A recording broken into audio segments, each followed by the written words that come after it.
Hello students, today we are starting the chapter 1 of geography resources. So earlier you have studied about the resources. Every day you use many things in your life. For a daily life you use the food, clothes, water, fruits, vegetables, many useful things in your life you use from daily morning till evening. And in the field of different things and in the construction, you can say that the bricks used to build the houses, woods, iron, steel, metals, many things are used in your life. All these are satisfy our needs. So they known as the resources. तो इस सब के बावजूद अब हम देखते हैं कि क्या क्या चीज़ें हैं जो एक रिसोर्स का काम करती हैं, रिसोर्सेस हैं। अब यहाँ पर वर्ड आता है, डिफाइन किया जा रहा है कि everything available in our environment.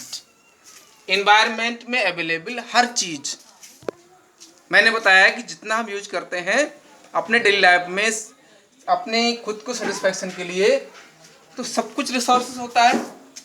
अब everything available in our environment, environment में जो कुछ भी अवेलेबल है सब कुछ can be satisfy our needs, ये हमारी नीड्स को सेटिस्फाई करता है, यानी हमारी ज़रूरतों को जो कुछ पूरा कर रहा है इन्वायरमेंट में अवेलेबल जितनी भी चीज़ें हैं। अब यहाँ तक तो डेफिनेशन कंप्लीट हुई, एक शॉर्ट डेफिनेशन हुई, लेकिन इसको और लॉन्ग किया जाना है आगे।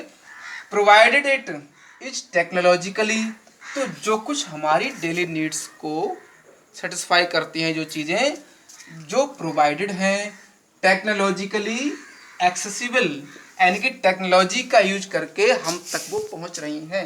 एक्सेसिबल मीन्स हमारी पहुंच में है। उसके बाद क्या है, देखिए इकोनॉमिकली फिजिबल। इकोनॉमिकली मीन्स क्या होता है, with the financially we have the money, हमारे पास पर्याप्त पैसे हों जिसको हम परचेज कर सकें। Feasible means able to purchase. And culturally acceptable, और वो सब चीज़ें कल्चरली एक्सेप्टेबल हों, हमारी कल्चर जिसको एक्सेप्ट कर रही है। Can be termed as resource, इन्हें रिसोर्स कहा जा सकता है। तो ये एक कंप्लीट डिफरेंशन होती है रिसोर्सेज की। Resource are of two types, resource देखिए दो तरह के होते हैं। First one natural resources and human resources. Natural resource the things which we obtain from nature, simple है कि जो चीज़ें हमें नेचर से मिलती हैं वो क्या है, नेचुरल रिसोर्स हैं। Air, water, sunlight, petroleum, forest, many things are natural. Another things are the human resource. तो इन दोनों को हम आगे one by one deeply explain करेंगे।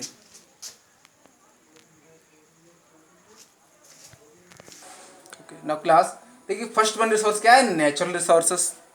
तो natural resources are of two kinds. तो नेचुरल रिसोर्सेज फर्स्ट क्या है, on the basis of adjustability. Adjustability means क्या होता है, खाली हो जाना, फिनिश हो जाना।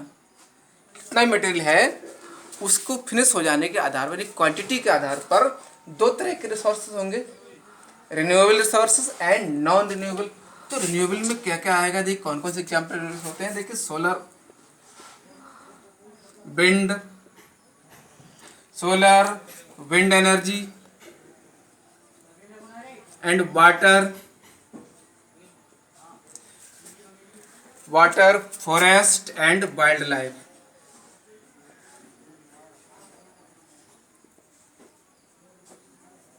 Etcetera.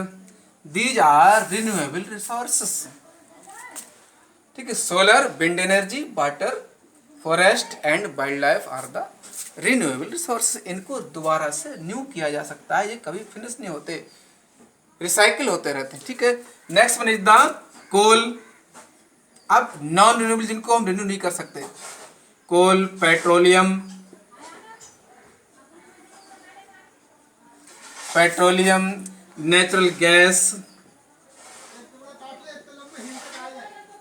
Etcetera, these are the non renewable resources. Simple है, आप आसानी से समझ सकते हैं, और इसका फ्लो चार्ट भी आप बिना देखे बना सकते हो अगर समझ में आ गया है तो। अब नेक्स्ट वन आता है, देखिए origin based. Another natural resources में ओरिजिन बेस्ड दूसरा है।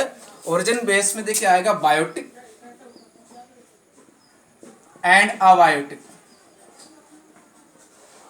Biotic resources and abiotic resources. Biotic को कहते हैं देखिए जैविक, लिविंग थिंग्स, लिविंग बीइंग जिसमें शामिल है तो वो बायोटिक है, ठीक है। For flora and fauna, flora and fauna are the biotic resources, ठीक है। Fisheries and live stocks etcetera, इन सब में आप मीनिंग पूछेंगे। लाइव स्टॉक क्या होता है, फ्लोरा एंड फौना नहीं जानते हो, फ्लोरा मीन्स फ्लावर से बना है वेजिटेबल्स, ग्रीन प्लांटेशन होता है flora, and fauna are the animals, fisheries fishes होती हैं, एंड लाइव स्टॉक क्या है, डोमेस्टिक एनिमल जिन्हें हम पालतू रखते हैं, ठीक है। तो ये हो गया biotic resources, origin based. Next point abiotic में क्या है, जो नॉन लिविंग थिंग्स होती हैं इसमें, नॉन लिविंग मेटल्स, ठीक है, metals, rocks, stones etcetera, these are abiotic resources. तो 2 काइंड समझे आपने, दोनों क्लियर हो गया है। अगर कुछ भी समझ में नहीं आया तो आगे आप नोट करेंगे उसको और मुझसे